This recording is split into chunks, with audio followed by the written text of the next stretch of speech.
Charminar news. ఇప్పుడు headlines చూద్దాం.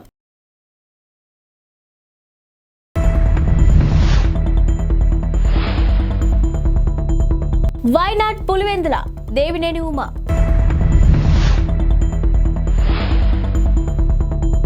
వెంకటేష్ 75 సినిమాల జర్నీ నేపథ్యంలో వెంకీ 75 సెలబ్రేషన్స్.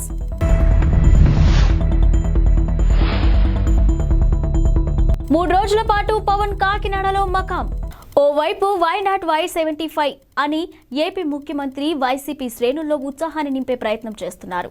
ఇదే సమయంలో వైనాట్ పులివెందుల అని టీడీపీ నేతలు అంటున్నారు. ఇక తాజాగా ఎక్స్ వేదికగా మాజీ టీడీపీ నేత దేవినేని ఉమ స్పందిస్తూ వైనాట్ పులివెందుల అంటూ టీడీపీ నినదిస్తుందని చెప్పారు. ఇక ఈ ఏడాది ఆగస్టు 2023న సింహాద్రిపురంలో చంద్రబాబు పర్యటన, అదే ఊరిలోని ఈ నెలలో జరిగిన జగన్ పర్యటన వీడియోలను ఆయన షేర్ చేసుకొచ్చారు.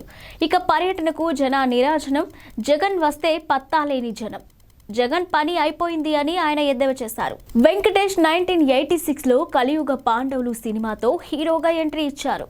తొలి సినిమాతోనే భారీ విజయాన్ని అందుకున్నారు. ఇక ప్రేమ సినిమాతో యూత్ కి మరింత చేరువైన వెంకీ శ్రీనివాస కళ్యాణం, స్వర్ణ కమలం సినిమాలతో ఫ్యామిలీ ఆడియన్స్ కి చేరువయ్యారు. ఇక 90లలో వచ్చిన బొబ్బిలి రాజా, శత్రువు, కూలీ నెంబర్ 1 సినిమాలు ఆయనను తిరుగులేని స్టార్ ను చేశాయి. ఇక వెంకటేష్ తనకంటూ ఒక స్టైల్ ను సెట్ చేసుకున్నారు. తనదైన బాడీ లాంగ్వేజ్, డైలాగ్ డెలివరీతో అభిమానులను పెంచుకున్నారు. ఇక కామెడీ చేయడం అనేది ఫైట్స్ చేసినంత తేలిక కాదు. అలాంటి కామెడీని అవలీలగా పండించడం వెంకటేష్ కి ప్రత్యేకగా మారింది. జనసేన చీఫ్ పవన్ కళ్యాణ్ కాకినాడలో పర్యటించనున్నారు. ఈ నెల 28 నుంచి 3 రోజుల పాటు అక్కడే మకాం వేయనున్నారు. కాకినాడ పార్లమెంటు నియోజకవర్గంలో పార్టీ పరిస్థితిపై సమీక్ష జరపనున్నారు. జనసేన లోకల్ లీడర్లతో పాటు కార్యకర్తలను కలుసుకుంటారని సమాచారం. అయితే ఈ టూర్ షెడ్యూల్ను జనసేన ఇంకా అధికారికంగా ప్రకటించలేదు. ఇక మంగళవారం సాయంత్రానికి షెడ్యూల్పై స్పష్టత రానుందని పార్టీ వర్గాలు తెలిపాయి. జనసేనాని సమీక్ష తర్వాత కాకినాడ పార్లమెంటు పరిధిలోని నియోజకవర్గాలలో పార్టీ ఎక్కడి నుంచి పోటీ చేయనుందనే విషయంపై క్లారిటీ వస్తుందని ఆ పార్టీ నేతలు చెప్తున్నారు. అనధికారిక సమాచారం ప్రకారం ఈ నెల 28, 29, 30 తేదీలలో పవన్ కళ్యాణ్ కాకినాడలో పర్యటిస్తారు. ఇక ఆయన పర్యటనపై జనసేన వర్గాలతో పాటు మిగతా పార్టీ నేతల్లోనూ ఆసక్తి నెలకొంది. ఎన్నికలకు సమయం దగ్గర పడుతున్న తరుణంలో ఏపీ రాజకీయాల్లో ఆసక్తికర పరిణామాలు చోటు చేసుకుంటున్నాయి. ఇప్పటికే టీడీపీ, జనసేన పార్టీలు పొత్తు పెట్టుకున్నాయి. ఇక ఎవరు ఊహించిన విధంగా టీడీపీ అధినేత చంద్రబాబుతో ప్రముఖ ఎన్నికల వ్యూహకర్త ప్రశాంత్ కిషోర్ భేటీ అయ్యారు. ఈ ఎన్నికల్లో టీడీపీ తరఫున పీకే పనిచేసే అవకాశాలు కనిపిస్తున్నాయి. ఇక మరోవైపు తెలంగాణలో విజయం సాధించిన కాంగ్రెస్ పార్టీ ఇదే జోరులో ఏపీలో కూడా కొంత పుంజుకునే విధంగా వ్యూహాలను రచిస్తుంది. అవసరమైతే ఏపీ ఎన్నికల్లో కాంగ్రెస్ తరపున పోటీ చేస్తానని టీఎస్ సీఎం రేవంత్ రెడ్డి ఇప్పటికే ప్రకటించారు. మరోవైపు తెలంగాణలో కాంగ్రెస్ పార్టీ గెలుపు కోసం వైఎస్ఆర్టీపీ అధ్యక్షురాలు వైఎస్ షర్మిల పోటీకి దూరంగా ఉన్న సంగతి తెలిసిందే. ఇక బీఆర్ఎస్ కు వ్యతిరేకంగా ఓట్లు చీలకూడదనే ఆలోచనతో ఎన్నికల్లో ఆమె పార్టీలో పోటీ చేయలేదు. ఎన్నికల్లో కాంగ్రెస్ కు ఆమె సంపూర్ణ మద్దతును ప్రకటించారు. ఇక కాంగ్రెస్ కు షర్మిల చేసిన ఉపకారాన్ని కాంగ్రెస్ హైకమాండ్ గుర్తుంచుకుంది. ఈ క్రమంలోనే ఏపీలో పార్టీ బాధ్యతలను షర్మిలకు అప్పగించాలనే యోచనలో అధిష్టానం ఉన్నట్టు విశ్వసనీయ వర్గాల సమాచారం. అయితే వైఎస్ రాజశేఖర రెడ్డి కూతురుగా షర్మిలకు ఏపీలో మంచి ఫాలోయింగ్ ఉందని పార్టీ పెద్దలు నమ్ముతున్నారు. ఇక షర్మిలను ఏపీ అధ్యక్షురాలుగా చేస్తే పార్టీకి మళ్లీ మంచి రోజులు వస్తాయని భావిస్తున్నారు. వైసీపీలో ఎక్కువ మంది కాంగ్రెస్ శ్రేణులే ఉన్న నేపథ్యంలో షర్మిలకు బాధ్యతలను అప్పగిస్తే ఆ పార్టీ ఓట్లు కాంగ్రెస్ కు చీలే అవకాశం ఉందని అంచనా వేస్తున్నారు. ఫ్రాన్స్ లో కొన్ని రోజుల పాటు చిక్కుకుపోయిన భారతీయులు ఎట్టకేలకు స్వేచ్ఛావాయువులు పీల్చుకున్నారు. మానవ అక్రమ రవాణా అనుమానాలతో ఫ్రాన్స్ లో 4 రోజుల పాటు నిలిచిపోయిన విమానం నేడు భారతీయులతో స్వదేశానికి చేరుకుంది. ఇక ప్యారిస్ లో స్థానిక కాలమానం ప్రకారం మధ్యాహ్నం 2:30 బయలుదేరిన విమానం ఈ తెల్లవారుజామున 4 గంటలకు ముంబైలో దిగింది. మొత్తం 276 మంది ప్రయాణికులు భారత్ కు వెళ్లేందుకు సుముఖత వ్యక్తం చేశారని ఫ్రాన్స్ వర్గాలు తెలిపాయి. ఇక 5 చిన్నారులు సహా మొత్తం 27 మంది ఫ్రాన్స్ లోనే ఉండిపోయారని పేర్కొన్నారు. అయితే వారు ఫ్రాన్స్ లో శరణార్థులుగా ఆశ్రయం కోరినట్టు తెలిపారు. దాయాది దేశం పాకిస్తాన్లో వచ్చే ఏడాది ఫిబ్రవరిలో జరగనున్న సాధారణ ఎన్నికలు 2024లో మొట్టమొదటిసారిగా ఓ హిందూ మహిళ బరిలో నిలవబోతుంది. ఖైబర్ పఖ్తూన్ఖ్వాలోని బునేర్ జిల్లా ఒక జనరల్ సీట్ నుంచి పోటీ చేసేందుకు సవీరా ప్రకాష్ అనే హిందూ మహిళ నామినేషన్ దాఖలు చేసింది. ఇక బునేర్ జిల్లాలోని PK-25 జనరల్ సీటుకు పాకిస్తాన్ పీపుల్స్ పార్టీ PPP తరఫున ఆమె అధికారికంగా నామినేషన్ పత్రాలను సమర్పించారని మీడియా రిపోర్టులు పేర్కొన్నాయి. కాగా సవీరా ప్రకాష్ తన తండ్రి ఓం ప్రకాష్ అడుగుజాడల్లో నడుస్తున్నారు. ఇక డాక్టర్గా ఇటీవలే పదవి విరమణ చేసిన ఓం ప్రకాష్ గత 35 ఏళ్లుగా PPP కోసం అంకిత భావంతో పనిచేస్తున్నారు. దీంతో తండ్రి మాదిరిగా ప్రజా సేవ చేయాలని సవీరా భావిస్తున్నారంట. ఇక వచ్చే ఎన్నికల్లో గెలుపుపై ఆమె ఆశాభావంతో ఉన్నారు.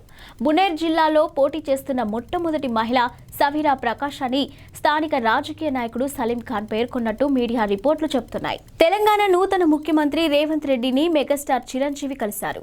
జూబ్లీహిల్స్ లోని రేవంత్ నివాసానికి వెళ్లిన చిరంజీవి ఆయనతో మర్యాదపూర్వకంగా భేటీ అయ్యారు. ఇక తన ఇంటికి వచ్చిన చిరంజీవిని రేవంత్ ఆప్యాయంగా ఆహ్వానించారు. వీరిద్దరూ కాసేపు పలు విషయాలపై మాట్లాడుకున్నారు. ఇక రేవంత్ పేరును సీఎంగా కాంగ్రెస్ హైకమాండ్ ప్రకటించిన వెంటనే అందరికంటే ముందుగా ఆయనను చిరంజీవి అభినందించారు.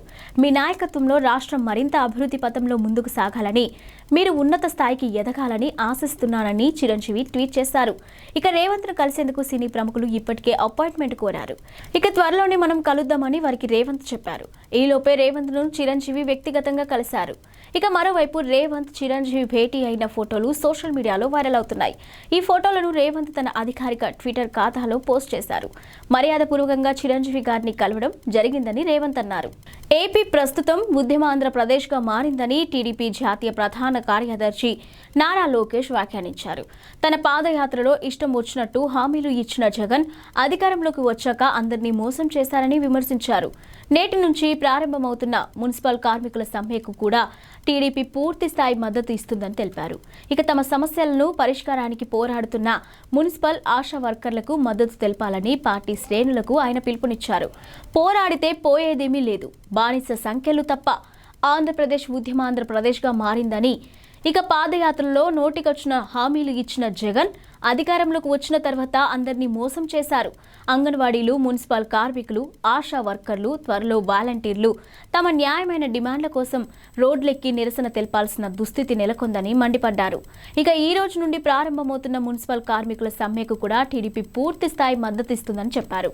అంగన్వాడీల సమ్మెకు ఎలా అయితే రాష్ట్ర వ్యాప్తంగా టీడీపీ శ్రేణులు మద్దతు తెలిపాయో అలానే తమ సమస్యల పరిష్కారానికి పోరాడుతున్న మున్సిపల్ ఆశా వర్కర్లకు మద్దతు తెలపాలని పిలుపిస్తున్నాను అని నారా లోకేష్ ట్వీట్ చేశారు.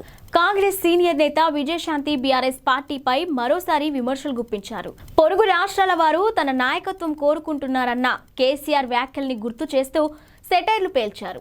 ఇక బీఆర్ఎస్ ను భవిష్యత్తు రహిత సమితిగా తెలంగాణ ప్రజలు నిర్ణయించాలని వ్యాఖ్యానించారు. అయితే వచ్చే లోక్సభ ఎన్నికల్లో బీఆర్ఎస్ పొరుగు రాష్ట్రాల్లో 50 స్థానాలు, తెలంగాణలో 3 స్థానాలు గెలిచి కేంద్రంలో చక్రం తిప్పొచ్చంటూ ఎద్దేవా చేశారు. బీఆర్ఎస్ నిర్దేశించుకున్న పెద్ద కార్యాచరణ ముందు తెలంగాణలో లోక్సభ ఎన్నికలు చిన్నవని వ్యాఖ్యానించారు. బీఆర్ఎస్ కు ప్రస్తుతం ఉన్న అతిపెద్ద కార్యాచరణ ముందు తెలంగాణ లోక్సభ ఎన్నికలు చాలా చిన్నవి. ఇక ప్రకటించుకున్న జాతీయ పార్టీగా ఆ పార్టీ అధ్యక్షులు కేసీఆర్ గారు కర్ణాటక, మహారాష్ట్ర, ఆంధ్రప్రదేశ్లల్లా లక్షలాది ప్రజలు వారి నాయకత్వం కోరుకుంటున్నారని గతంలో ఎన్నో మార్లు తెలంగాణ ప్రజల ముందు ప్రగల్భాలు ఘనంగా చెప్పుకున్న సంఘటనల దృష్ట్యా ఆయా రాష్ట్రాల వల్ల అత్యవసరంగా పనిచేసి భవిష్యత్ రహిత సమితిగా అని తెలంగాణ సమాజం నిర్ణయించుకుందని, బీఆర్ఎస్ కు అనేక ఎంపీలు వారు గెలిపించి తీరుతారని బహుశా అని పేర్కొన్నారు. పాలస్తీనాపై దాడి చేస్తున్న ఇజ్రాయెల్ దాని మిత్ర దేశాలను ఇరాన్లోని హౌతీ ఉగ్రవాదులు టార్గెట్ చేసుకున్న విషయం తెలిసిందే. ఇక అంతర్జాతీయ వాణిజ్యానికి ఆటంకాలు సృష్టించే దిశగా హౌతీలు ఎర్ర సముద్రంలో సరుకు రవాణా నౌకలపై డ్రోన్ దాడులకు దిగుతున్నారు. ఇక ఈ నేపథ్యంలోనే హౌతీలు తాజాగా మరో హెచ్చరికను జారీ చేశారు. ప్రపంచ ఇంటర్నెట్ వ్యవస్థపై దాడి చేస్తామని ప్రకటించారు. బాబ్ అల్ మందజ్ జలసంధి మీదుగా సముద్ర భూగర్భం నుంచి వెళ్తున్న ఇంటర్నెట్ కేబుళ్లను కత్తిరిస్తామని వార్నింగ్ ఇచ్చారు. ఫలితంగా ప్రపంచానికి ఇంటర్నెట్ సేవలు నిలిచిపోతాయని హెచ్చరించారు. ఇక ఎర్ర సముద్రంలో బలగాలు మోహరించాలన్న అమెరికా నిర్ణయానికి ఇటలీ, స్పెయిన్ మద్దతిస్తాయనే వార్తలతో తాము ఈ నిర్ణయం తీసుకున్నట్లు సమాచారం. ఇక ఈ ప్రపంచాన్ని రాతి యుగంలోకి నెట్టేస్తామన్నారు. కాగా హౌతీ హెచ్చరికలపై సర్వత్రా ఆందోళన వ్యక్తమవుతుంది. హౌతీలను కట్టడి చేయకపోతే ప్రపంచానికి నెట్వర్క్ సమస్య ఏర్పడుతుందని అరబ్ అంతర్జాతీయ మీడియా హెచ్చరించింది.